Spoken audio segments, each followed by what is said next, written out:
Music by DJ Guddu राज। माँ Gayatri recording studio. बड़ी जान लागैया बाबा दर्शन दह सवेर। बड़ी जान लागैया बाबा दर्शन दह सवेर।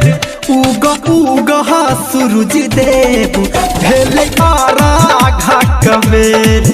उग उग सूरज देव भेले आराघा कबेर। बड़ी जान लागैया बाबा दर्शन दह सवेर।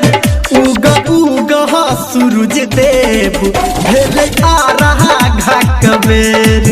उग उग सूरज देव भेले आराघा कबेर। डीजे गुड्डू राज मधुबनी। आप सुन रहे हैं सावरिया म्यूजिक। हाँ हाँ दुई दिन से केने छी हम तोहर बरतिया। तब किया करै छ तू हमर दूर गतिया। हे हो दुई दिन से भूखल हम केने छी बरतिया। तब किया करै छ तू हमर दूर गतिया। हाथ जोड़ी कहै छियौ हम करन आबू तू देर। हाथ जोड़ी कहै छियौ हम करन आबू तू देर।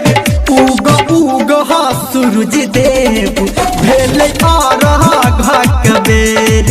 उग उग सूरज देव भेले आराघा कबेर।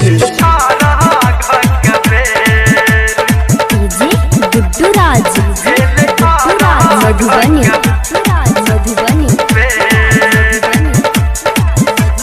हाँ हाँ बेटा धर्मेंद्र के तू सुन ले गोहार हो। आ तोहर दर्शन बाबा जल में छी हम ठाढ़ हो। हाँ हाँ बेटा धर्मेंद्र के तू सुन ले पुकार हो। आ तोहर दर्शन बाबा जल में छी हम ठाढ़ हो। डीजे संजय गौतम कहै छ भ गेल हो अबेर। डीजे बबलू गुड्डू कहै छ भ गेल हो अबेर। उग उग सूरज देव भेले आराघा कबेर। उग उग सूरज देव भेले आराघा कबेर। बड़ी जान लागैया बाबा दर्शन दह सवेर। बड़ी जान लागैया बाबा दर्शन दह सवेर। उग उग सूरज देव भेले आराघा